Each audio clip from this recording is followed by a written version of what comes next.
जय हिंद साथियों, घटना चक्र के डिजिटल प्लेटफॉर्म पर एक बार फिर आप सभी लोगों का स्वागत करता हूं। आज के सेशन में विज्ञान से शुरू किया जाएगा। पहला प्रश्न आप लोगों के सामने दिया गया है, ऐच्छिक क्रियाएं नियंत्रित होती हैं, ठीक है। और 4 ऑप्शन भी है। ऑप्शन ए में दिया गया है सेरिब्रम द्वारा, बी में दिया गया है थैलेमस द्वारा, सी में दिया गया है हाइपोथैलेमस द्वारा और डी में दिया गया है सेरिबेलम द्वारा। तो जो मनुष्य की ऐच्छिक क्रियाएं होती हैं वो किसके द्वारा नियंत्रित होती हैं? सेरिब्रम द्वारा, ठीक है। ये प्रश्न आपका तंत्रिका तंत्र अर्थात नर्वस सिस्टम से पूछा गया है, ठीक। और ये जो भाग हैं, चाहे हम सेरिब्रम की बात करें, चाहे हाइपोथैलेमस की बात करें और चाहे थैलेमस की बात करें, ये सब अग्र मस्तिष्क के भाग होते हैं, ठीक है।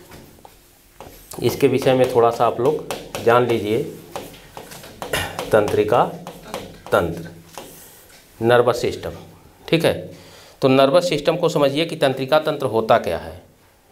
तंत्रिका तंत्र जो होता है वह तंत्र है जिसके द्वारा मनुष्य के सभी ऐच्छिक क्रियाओं को या जो प्रतिवर्ती क्रियाएं होती हैं जिस पर मनुष्य के कोई इच्छा शक्ति का कोई प्रभाव नहीं पड़ता, ठीक, या सोचने समझने की जो क्रियाएं होती हैं, इन सारी क्रियाओं को नियंत्रित करने वाले तंत्र को ही तंत्रिका तंत्र कहते हैं, ठीक है। एक उदाहरण से इसे आप और आसानी से समझ सकते हैं। जैसे मान ले कि एक घोड़ा हो और उस घोड़े को आप यहाँ से छोड़ दें और उसके कान में ये कह दें कि जाओ अपने अस्तबल में खड़े हो जाओ, तो क्या ये संभव हो सकता है? अगर कोई उस पर घुड़सवार न हो, केवल घोड़े को स्वतंत्र रूप से छोड़िए और उसके कान में कह दीजिए भैया जाओ यहाँ से अस्तबल में अपने खड़े हो जाओ, तो क्या ये संभव है? नहीं संभव है, ठीक है। इसका मतलब है कि अगर उस घोड़े को नियंत्रित करने वाला कोई व्यक्ति घुड़सवार के रूप में उस पर नहीं सवार रहेगा या उसको लेकर अपने साथ नहीं जाएगा तो वह अनियंत्रित हो जाएगा, अनियंत्रित होगा, ठीक। तो हमारी जो शरीर है, इन शरीर में आप देख रहे हैं कि शरीर के विभिन्न अंग हैं। ये हाथ है, ये पैर है, ठीक, ये पेट है, ये मस्तिष्क है, ठीक है। लेकिन हम ये देखते हैं कि सभी अंग अलग अलग होते हुए भी एक दूसरे का सहयोग करते हैं। कभी ऐसा देखते हैं कि मान लीजिए आप कोचिंग आ रहे हैं, अब कोचिंग क्लास को आना है आपको और मूल कार्य आपको करना है केवल अपने मस्तिष्क के द्वारा। यहाँ पर जो भी कार्य करेंगे मेंटल वर्क करेंगे, ठीक। तो क्या मेंटल वर्क करते समय जब आप अपने कमरे से निकले तो आपका पैर ये कहा होगा? ऐसा कभी सुनते हैं कि पैर ने कहा कि आज हम नहीं जाएंगे? नहीं सुने हैं ना। अर्थात पैर ने मस्तिष्क के कार्य का सहयोग किया, ठीक। और यहाँ आते समय जब यहाँ पर आ गए हैं पैर से, अब यहाँ आप जो भी मेंटल वर्क करेंगे तो कुछ उसके साथ आपको रफ वर्क भी करना है, कॉपी पे लिखेंगे और लिखने का कार्य कौन करेगा? हाथ करेगा। अर्थात यहाँ हाथ जो है आपके मस्तिष्क के कार्य का सहयोग कर रहा है, ठीक। तो इस प्रकार से आप देखेंगे कि जितने भी कार्य होते हैं सभी अंगों के, ये सभी अंग आपस में मिलकर कार्य करते हैं। जैसे भूख लगी हमको, खाना खाएंगे किसके द्वारा? मुंह के द्वारा। खाना जाएगा कहाँ? पेट में, ठीक है। लेकिन उसको करने के लिए, खाना बनाने के लिए हाथों से बनाते हैं या पैर से जाएंगे सब्जी लेने या जो भी फार्चून का सामान आपको लेना होगा, ये सब पैर से जाएंगे आप मार्केट, हाथों के द्वारा बनाएंगे, मुंह के द्वारा चबाएंगे, तब वो भोजन हमारे पेट में जाता है और क्षुधा की तृप्ति करता है कि नहीं? तो पेट में भोजन जाएगा, तृप्ति इसको मिलेगी, लेकिन हम देखते क्या हैं कि पेट के इस तृप्ति के लिए अंग जितने थे ये सभी सहयोग किए होंगे, कर रहे हैं कि नहीं? उसी प्रकार से यहाँ पर भी तंत्रिका तंत्र है। जिस तरह से घोड़े पर घुड़सवार होता है, घोड़े के कार्यों को नियंत्रित करने वाला, उसी तरह से हमारे सभी अंगों के बीच सामंजस्य स्थापित करने के लिए एक तंत्र होता है और वही तंत्र क्या कहलाता है? तंत्रिका तंत्र कहलाता है, ठीक है। तो तंत्रिका तंत्र और कुछ नहीं है बल्कि सभी अंगों के कार्यों में सामंजस्य स्थापित करता है, सोचने समझने चिंतन करने की क्षमता प्रदान करता है, याद करने की क्षमता प्रदान करता है, और ये सारे कार्य करने वाले तंत्र को ही तंत्रिका तंत्र कहते हैं। समझ में आ गया ना? कोई दिक्कत? अब ये जो मनुष्य का तंत्रिका तंत्र है ये 2 भागों में बटा होता है, अर्थात 2 अंगों के सहयोग से पूरा तंत्र बना हुआ है। पहला अंग है इसमें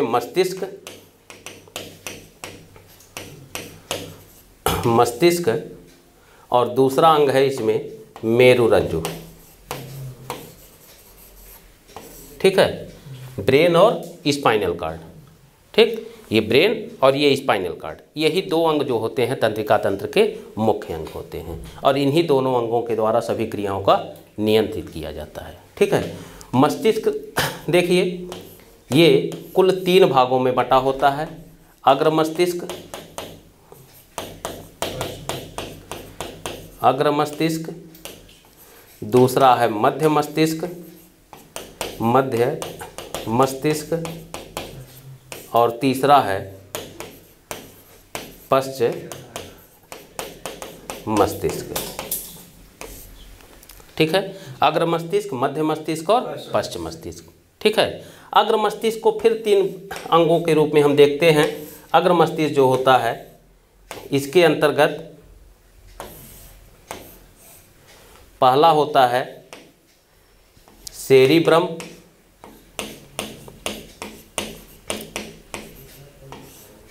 दूसरा होता है थैलमस, थैलमस, और तीसरा होता है हाइपोथैलमस। ठीक है।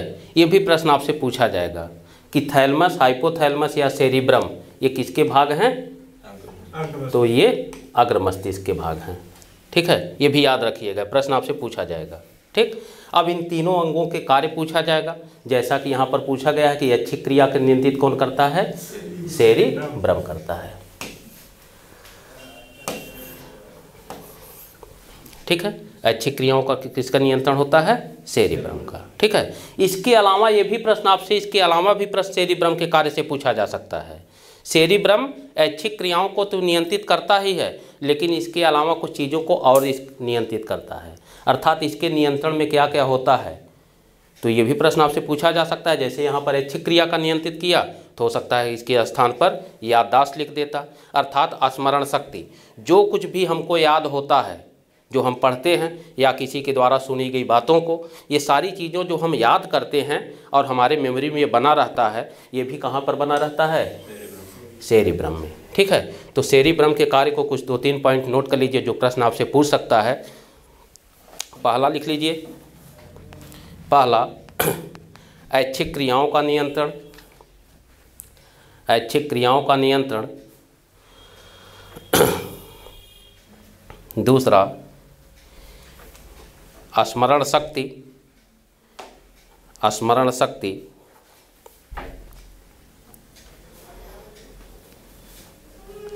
तीसरा वाणी पर नियंत्रण, वाणी पर नियंत्रण। और चौथा वाणी पर नियंत्रण, और चौथा सोचने समझने और चिंतन का केंद्र, सोचने समझने और चिंतन का केंद्र।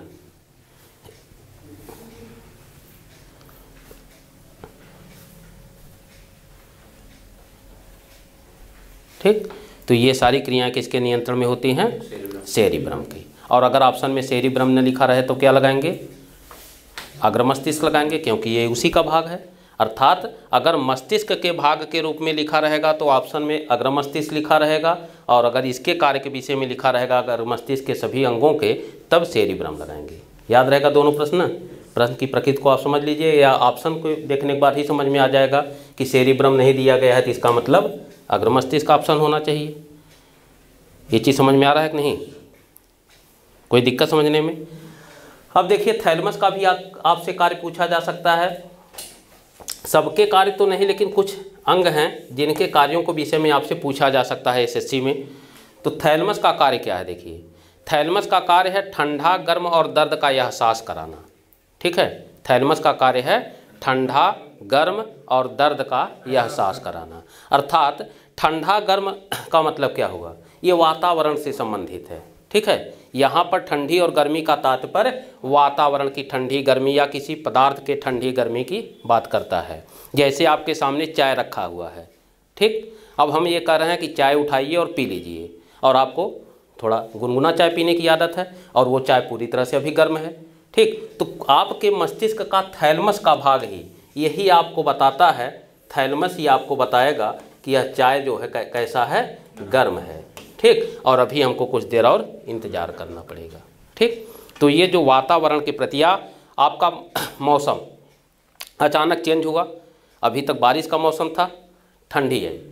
ठीक है, तो ये ठंडी का एहसास आपको किसने कराया होगा, थैलेमस ने कराया है। ठीक है, ये वातावरण जब चेंज होता है, ठंडी, अब ठंडी के बाद फिर गर्मी का मौसम आएगा, तो गर्मी आया, ठंडी खत्म होते होते गर्मी का मौसम शुरू होगा, तो ये एहसास कौन कराएगा, थैलेमस कराएगा। ठीक है, और जो हमको दर्द होता है चोट लगने पर, कांटा चुभने पर, कंकड़ के चुभने पर या किसी के मारने पीटने पर, तो ये जो दर्द होता है ये किसके कारण होता है, थैलेमस के कारण। ठीक है, तो थैलेमस का कार्य क्या क्या हुआ, ठंडी, गर्मी और दर्द का एहसास कराना। ठीक, और इसके बाद है हाइपोथैलेमस। अब इसका कार्य क्या है, हाइपोथैलेमस का कार्य, तो हाइपोथैलेमस के कार्य में आप लोग जानते रहिए, ये जो गुस्सा, खुशी, प्यार, घृणा या ताप नियंत्रण। ठीक है, हाइपोथैलेमस का कार्य क्या है, पहला हमने आपको बताया गुस्सा, खुशी। ठीक, दूसरा है प्यार, घृणा, या तीसरा है भूख, प्यास, या ताप नियंत्रण। ये किसके नियंत्रण में होता है, हाइपो। ठीक है, ताप नियंत्रण ये सब किसके नियंत्रण में है, हाइपोथैलेमस के। ठीक है, अर्थात हमको कब भूख लगती है, कब भोजन की आवश्यकता है, कब प्यास लगी है, हमको पानी की आवश्यकता है, या किसी चीज़ को देखकर आप आकर्षित होते हैं या उसके प्रति घृणा का भाव प्रकट करते हैं।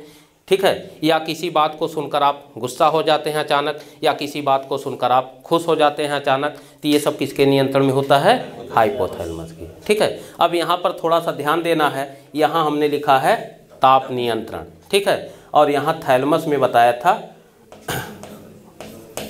गर्मी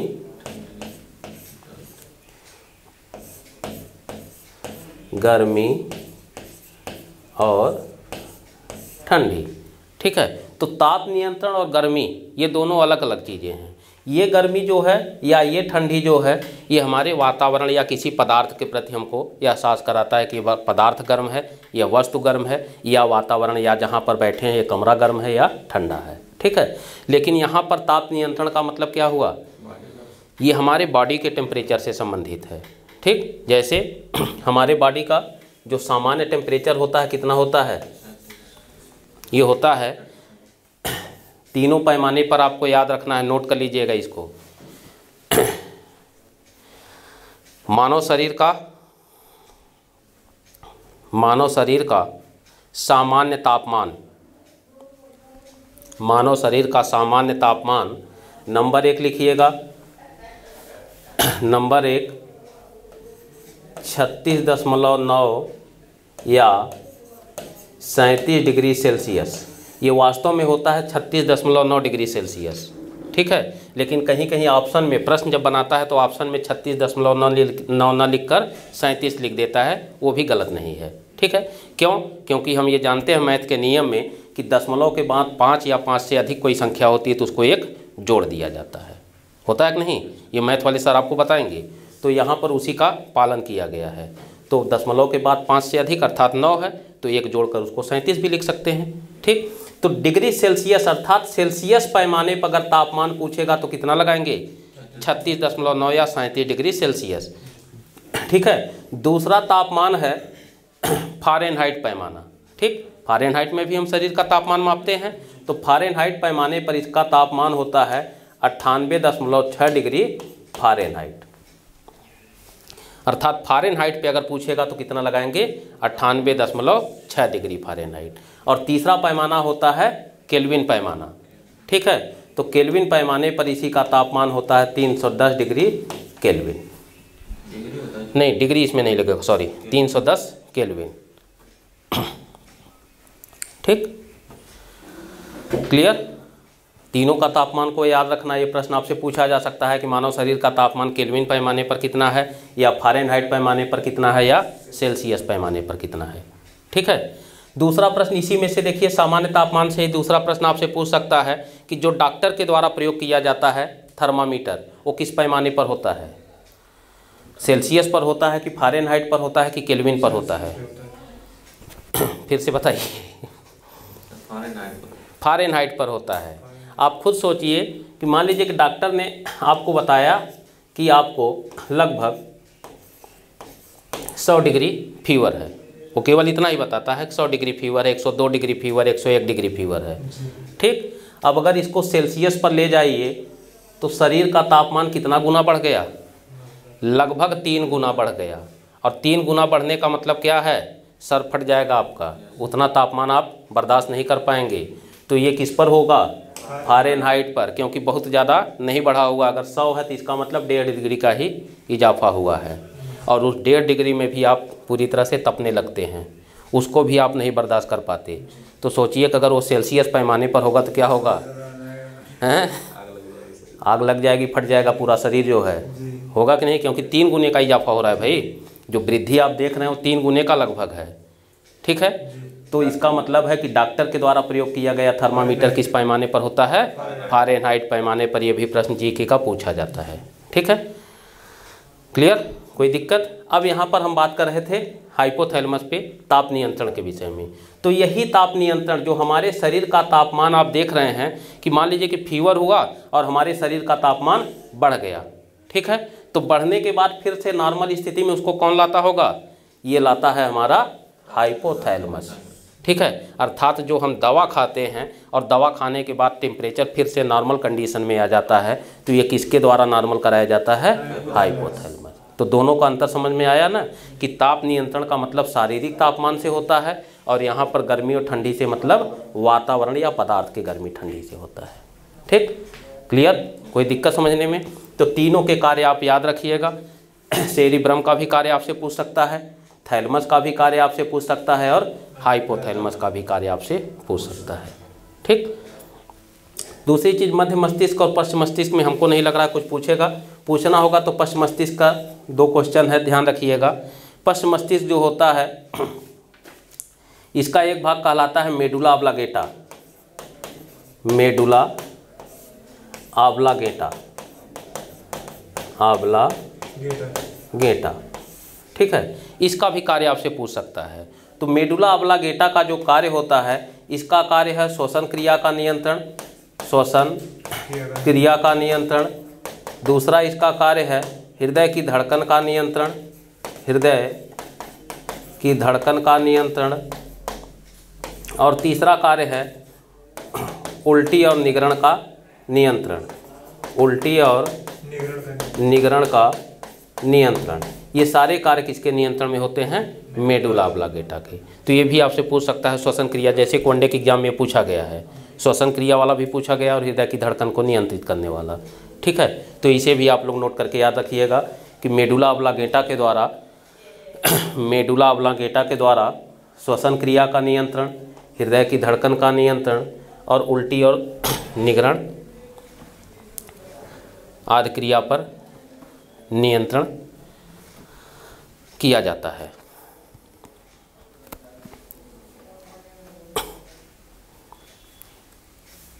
ठीक।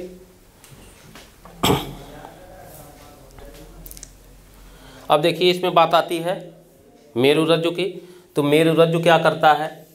मेरुरज्जु ये केवल प्रतिवर्ती क्रियाओं को नियंत्रित करता है, प्रतिवर्ती क्रियाओं का नियंत्रण, प्रतिवर्ती क्रियाओं का नियंत्रण।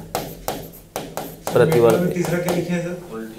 उल्टी और निगरण का केंद्र। अर्थात जो भोजन करने के बाद जो हम मुंह में भोजन सीधे अंदर निकलते हैं, जो ये ग्रास नली होती है, तो ग्रास नली और अमाशय के बीच में एक वाल्व पाया जाता है, ठीक है। तो खाना खाने के बाद इसी मेडुला ऑब्लांगेटा के द्वारा वाल्व खोलता है और बंद किया जाता है। अगर यही वाल्व न खोले तो क्या होगा?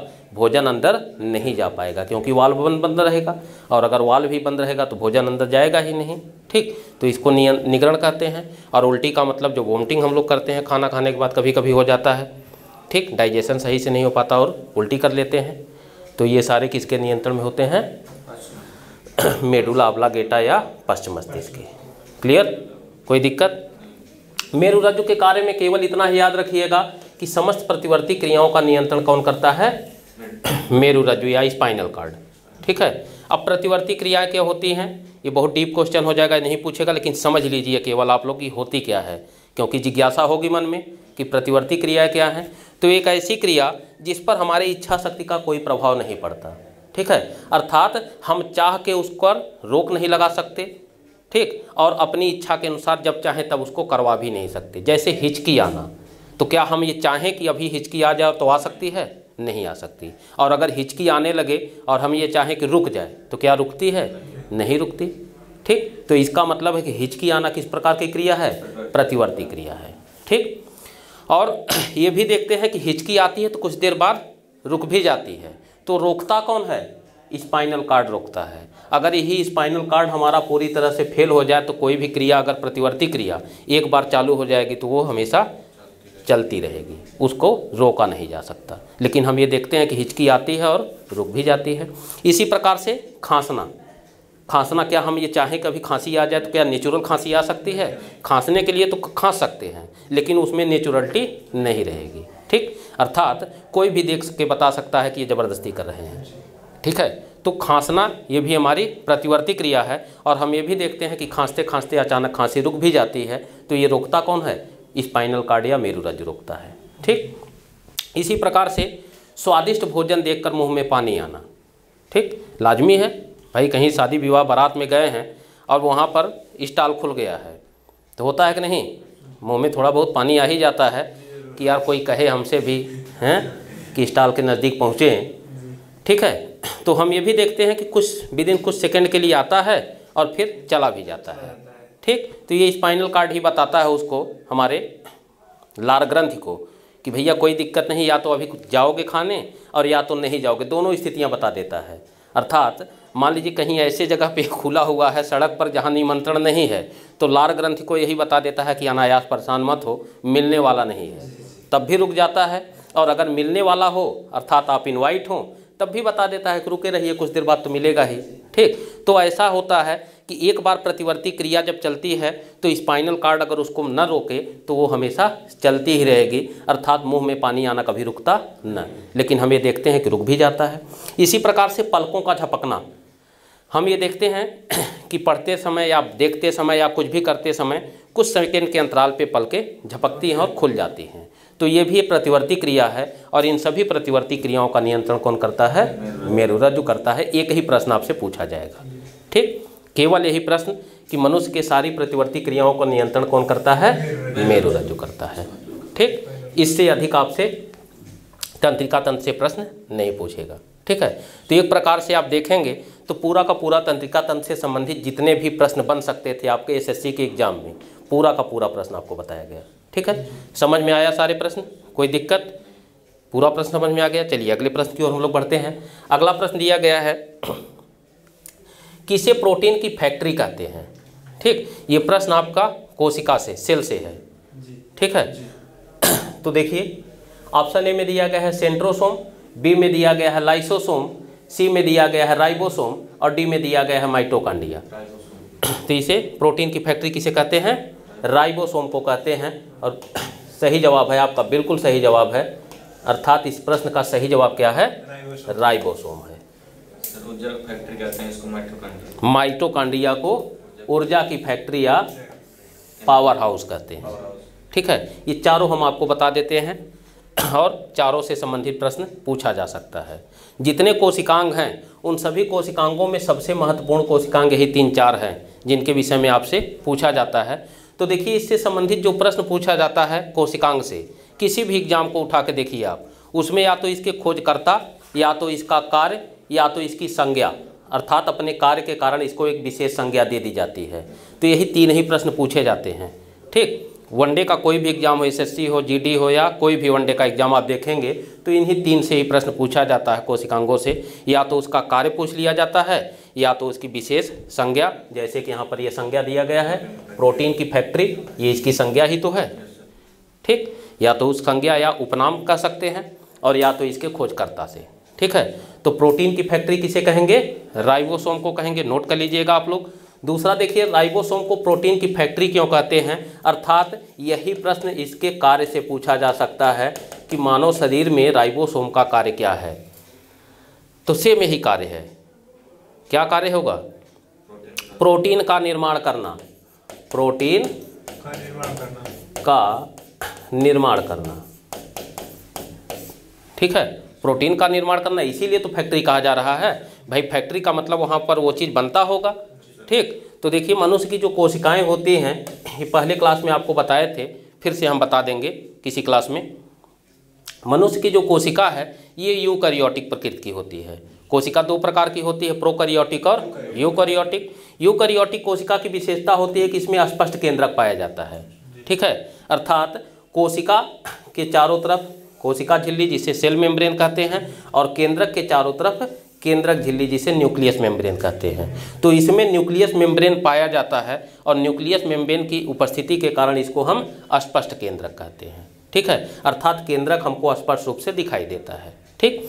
इसी केंद्रक के अंदर हमारे राइबोसोम भी होते हैं, डीएनए भी होते हैं, आरएनए भी होते हैं, माइटोकॉन्ड्रिया भी होती है, ठीक है, गुणसूत्र या क्रोमोसोम भी होते हैं। ये जितने कोशिकांग आप यहाँ पर देख रहे हैं, सारे कोशिकांग कहाँ पर होते हैं? केंद्रक में होते हैं, ठीक। और केंद्रक में रहकर सभी कोशिकांग अलग अलग कार्यों को संपादित करते हैं, ठीक। उसी में से एक कार्य है प्रोटीन का निर्माण करना, और ये प्रोटीन निर्माण का कार्य स्पेशली कौन करता है? राइबोसोम। इसीलिए हम राइबोसोम को क्या कहते हैं? प्रोटीन की फैक्ट्री। इसके खोजकर्ता का नाम अगर पूछा जाएगा तो इसके खोजकर्ता है वैज्ञानिक पायलेट, वैज्ञानिक पायलेट है, ठीक है। तो खोजकर्ता का भी नाम आपसे पूछ सकता है, ठीक। लाइसोसोम, इसे क्या क्या कहते हैं, इसकी भी संज्ञा या उपनाम हम देख लें, ये पूछा जाएगा। तो लाइसोसोम को कहते हैं आत्महत्या की थैली,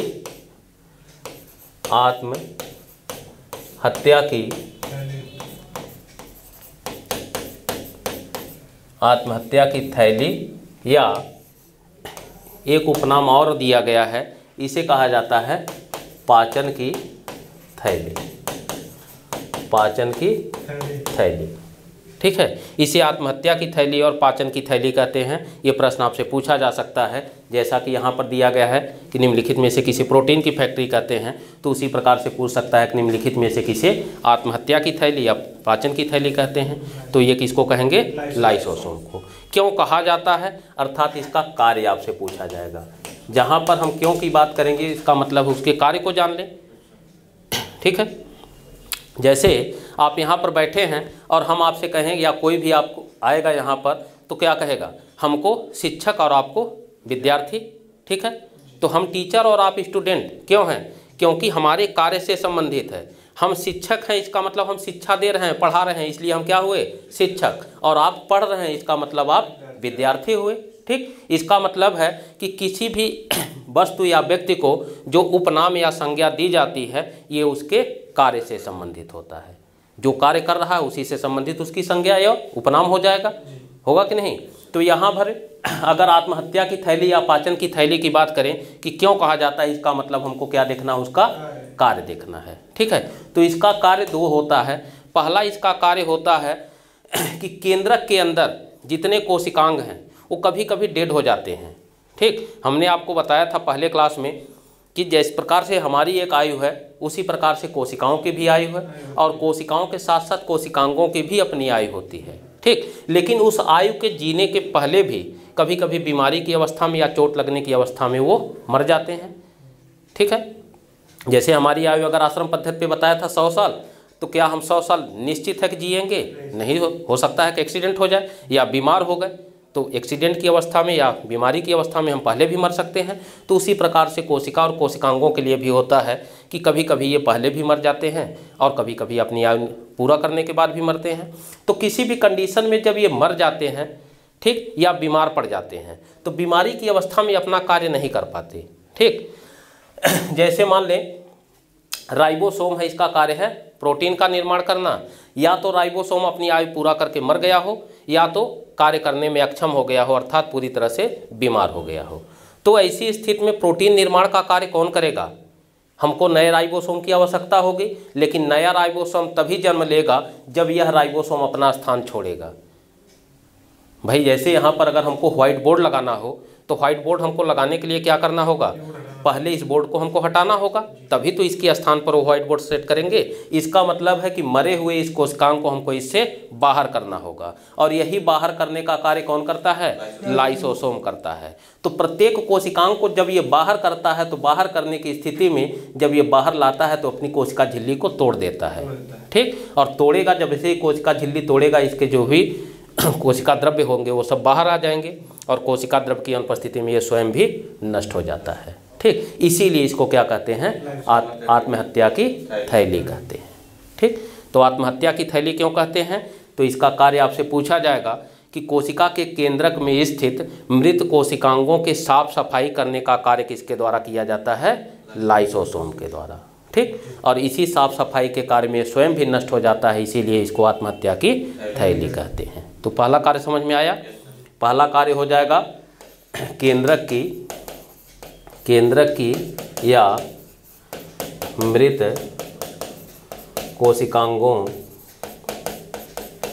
कोशिकांगों की साफ सफाई करना, ठीक है। दूसरी संज्ञा है पाचन की थैली। तो पाचन की थैली क्यों कहते हैं, क्योंकि ये जो कोशिका के केंद्रक में उपस्थित जो भी कार्बनिक अकार्बनिक पदार्थ हैं उनको पचाने का भी कार्य करता है, ठीक है। तो ये प्रश्न पूछा जाएगा कि केंद्रक में उपस्थित कार्बनिक या अकार्बनिक पदार्थों को पचाने का कार्य किसके द्वारा किया जाता है, लाइसोसोम के द्वारा। और जब यह पचाने की क्रिया करता है तो उस समय इसको क्या कहते हैं, पाचन की थैली कहते हैं। क्लियर, कोई दिक्कत।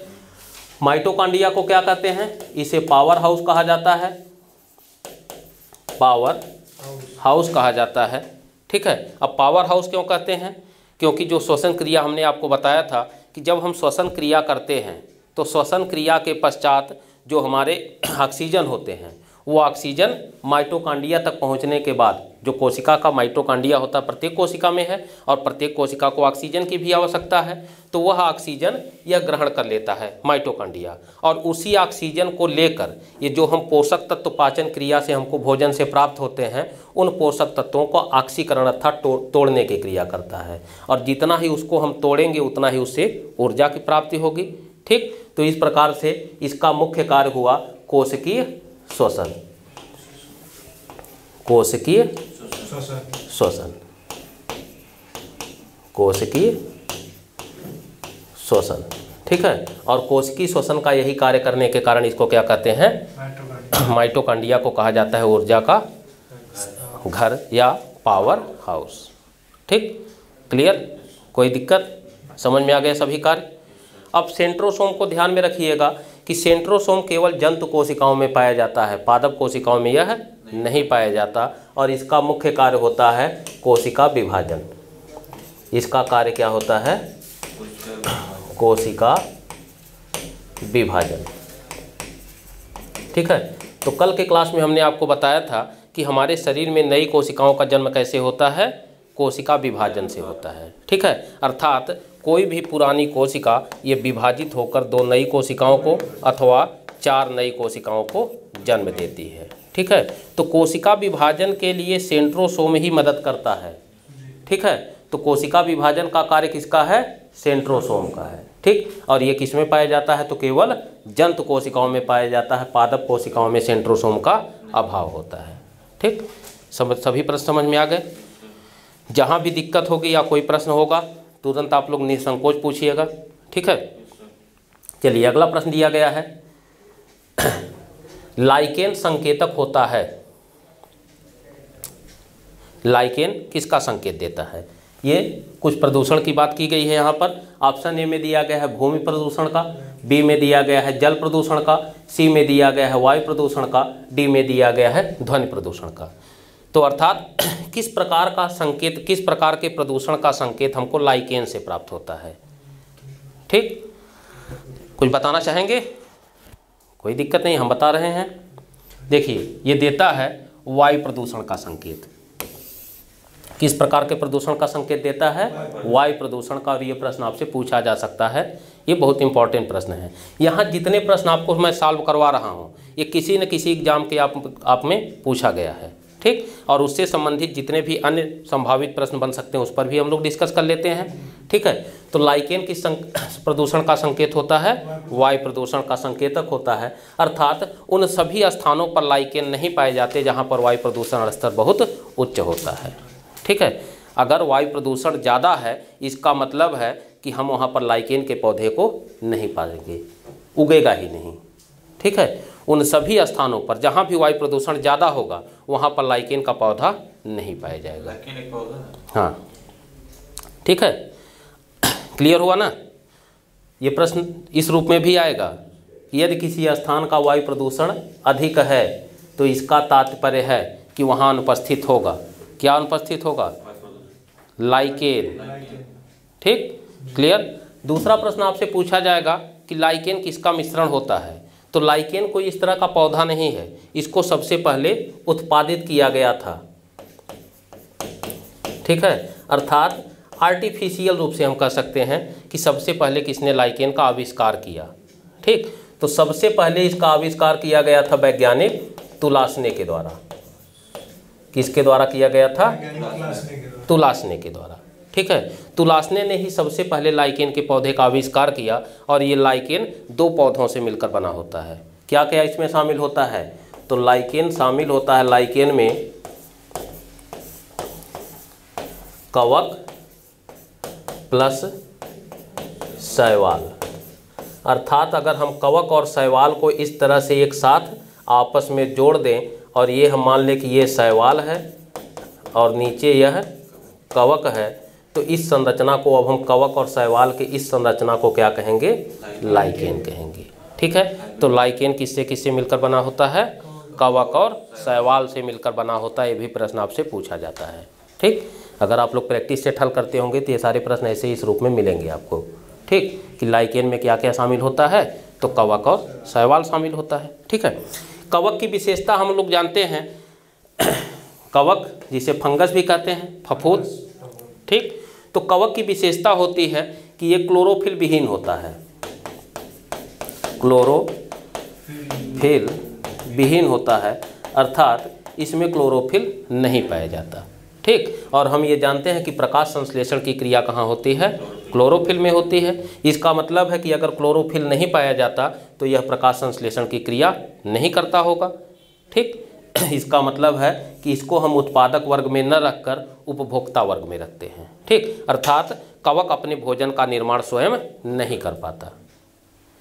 भाई अगर प्रकाश संश्लेषण के द्वारा ही तो पौधे भोजन निर्माण करते हैं, और अगर प्रकाश संश्लेषण का मुख्य अंग जो होता है क्लोरोफिल, जहाँ पर यह प्रकाश संश्लेषण की क्रिया होती है, अगर वही अनुपस्थित है इसका मतलब है कि यह प्रकाश संश्लेषण की क्रिया नहीं करता होगा, ठीक। और अगर प्रकाश संश्लेषण की क्रिया नहीं किया है इसका मतलब अपने भोजन का निर्माण स्वयं से नहीं करता, ठीक। तो इसको भोजन की आवश्यकता होगी, ठीक। और ये भोजन कहाँ से लेगा?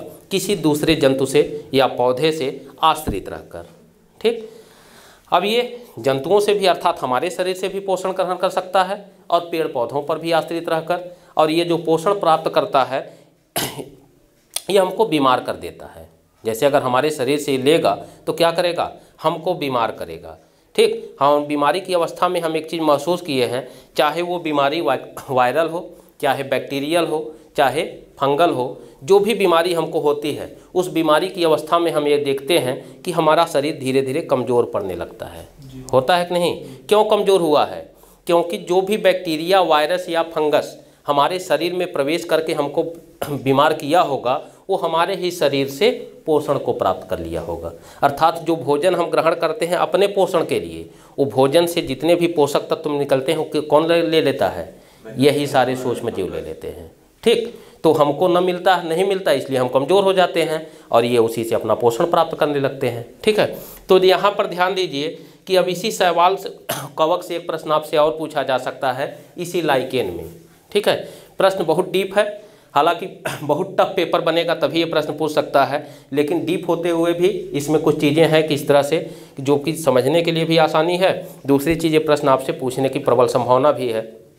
क्योंकि प्रश्नों की प्रकृति में बहुत अंतर तो नहीं हुआ है, लेकिन आप ये देखते हैं पेपर को उठा के देखिएगा कि एक दो प्रश्न इस तरह से पूछे जाते हैं जो पूरी तरह से कॉन्सेप्ट बेस होते हैं। ठीक है, सभी प्रश्न तो ऑनलाइनर है, लेकिन एक दो प्रश्न, अगर 20 प्रश्न आपके जीएस के आएंगे तो 20 में से लगभग 17 प्रश्न हम मान लें कि पूरी तरह से तथ्यात्मक है, फैक्चुअल हैं, तो 2 से 3 प्रश्न आपके कॉन्सेप्चुअल भी होते हैं कि नहीं? तो हो सकता है ये प्रश्न आपसे बन जाए। तो यहाँ पर देखिए, इस संरचना को ही आप ध्यान में रखिए। ये संरचना आप देख रहे हैं कि शैवाल कहाँ पर है, ये भूमि से ऊपर है, अर्थात शैवाल को हम कवक के ऊपर जोड़ के रखे हैं, और भूमि से किसका संपर्क है? कवक का संपर्क है। ठीक है, यह जो भूमि से जुड़ा हुआ है ये है कवक। ठीक है, इसका मतलब है कि शैवाल प्रकाश संश्लेषण की क्रिया करता है, लेकिन प्रकाश संश्लेषण की क्रिया के लिए शैवाल को जल की आवश्यकता होगी, लेकिन शैवाल को हम देख रहे हैं कि ये हवा में है, अर्थात कवक के ऊपर आश्रित है, तो भूमि से जल तो ग्रहण नहीं कर सकता। इसका मतलब है कि कवक जो होता है ये भूमि से जल को अवशोषित करके ये शैवाल को पहुंचाता है, और शैवाल उस जल को लेकर प्रकाश संश्लेषण की क्रिया करके भोजन का निर्माण करता है। ठीक, तो शैवाल को प्रकाश संश्लेषण क्रिया के लिए खनिज और जल की प्राप्ति किससे होता है? कवक से होता है। समझ में आ रहा है कि नहीं? क्योंकि कवक ही भूमिगत जल को ग्रहण कर रहा है। ठीक, तो शैवाल को जल की प्राप्ति किससे हो रही है? कवक से हो रही है, और शैवाल बदले में क्या बना रहा है? भोजन बना रहा है, और यह भोजन जो बनाएगा अपने लिए भी बनाएगा और साथ ही साथ अपने फ्लोएम ऊतक के माध्यम से इसको कवक को भी पहुंचाएगा। ठीक है, तो लाइकेन नामक मिश्रण में कवक का कार्य क्या है? कवक का कार्य है शैवाल को खनिज और जल की उपलब्धि कराना। ठीक, और शैवाल का कार्य क्या है? भोजन का निर्माण करना। ठीक है, तो प्रश्न अगर पूछा जाए कि लाइकेन नामक मिश्रण में कवक के लिए भोजन का निर्माण कौन करता है? शैवाल, और शैवाल को जल की प्राप्ति कौन कराता है? कवक। यही 2 प्रश्न आपसे पूछे जा सकते हैं। ठीक, डीप पूछना तो नहीं चाहिए, कभी पूछा नहीं है, लेकिन मैं एक देख रहा था पेपर आप लोगों का कि 1-2 प्रश्न इस तरह से हैं जो पूरी तरह से थोड़ा सा या तो कॉन्सेप्ट लेवल पे हैं या तो कुछ डीप है। ठीक, तो हालांकि आना नहीं चाहिए, लेकिन जब आप पढ़ रहे हैं तो पूरी तरह से इतना अपने आप को तैयार रखिए कि कोई भी प्रश्न आए। ठीक है, चलिए अगले प्रश्न की ओर हम लोग बढ़ते हैं।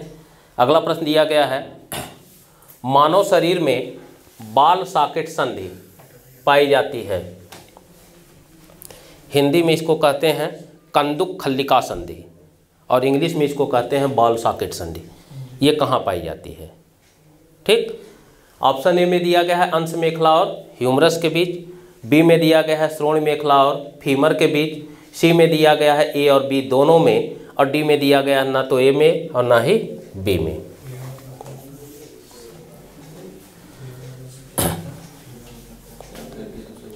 कहाँ पाया जाएगा बताएंगे इसका आंसर? ए होगा कि बी होगा कि सी होगा कि डी होगा? पहली बार सुने हैं। चलिए इसके विषय में जान लीजिए, और ये बहुत आसान प्रश्न है।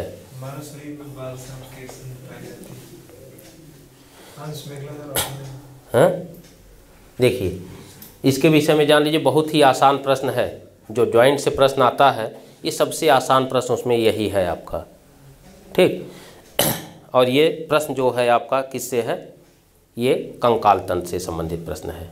ठीक, तो हम ये जानते हैं कि मानव शरीर में वयस्क अवस्था में कितनी अवस्थियाँ पाई जाती हैं?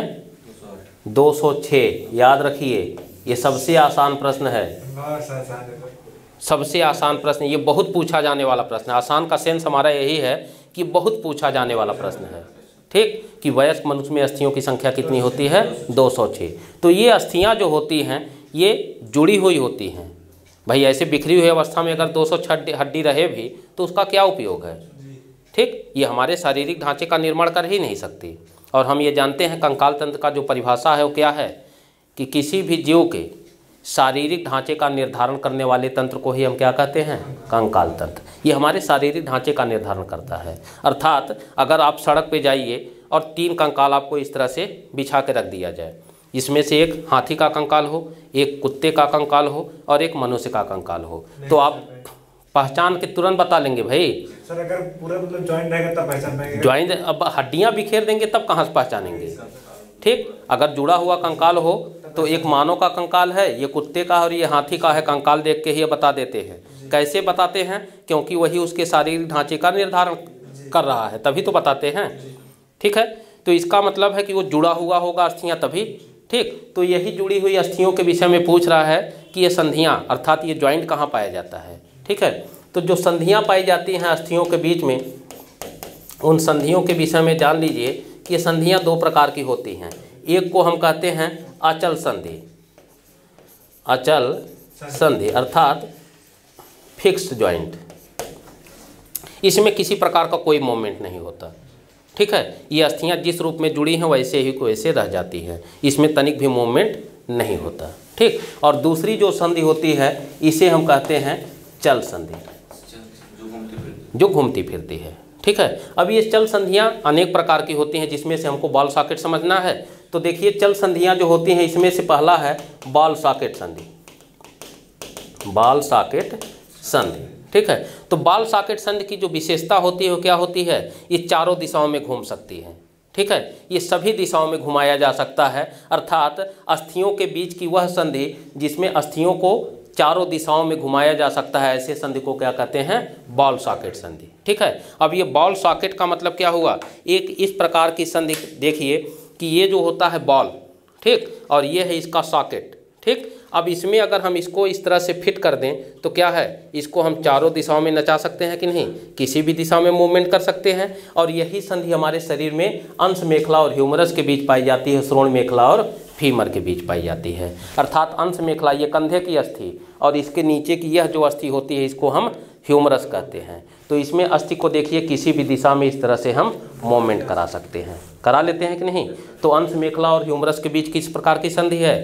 बॉल सॉकेट संधि। इसी प्रकार से श्रोण मेखला अर्थात यह अस्थि और ये जंघे की अस्थि को क्या कहते हैं? फीमर। इसको भी देखिए किसी भी दिशा में आप घुमा सकते हैं। तो इस प्रकार की संधि क्या कहलाती है? बॉल सॉकेट संधि कहलाती है। तो ये प्रश्न पूछा जाएगा कि बॉल सॉकेट संधि कहाँ कहाँ पाई जाती है? अंश मेखला और फीमर और श्रोण मेखला और फीमर के बीच। क्लियर? याद रहेगा ना? इसको नोट कर लीजिए, प्रश्न इंपॉर्टेंट है। ठीक, समझ में आया ये चीज़? तो आज की क्लास में किसी को किसी प्रकार की कोई परेशानी, कोई ऐसा प्रश्न हो जिसको पूछना चाहते हैं फिर से? सारे प्रश्न अच्छे से समझ में आए? ठीक है, मिलते हैं कल के क्लास में।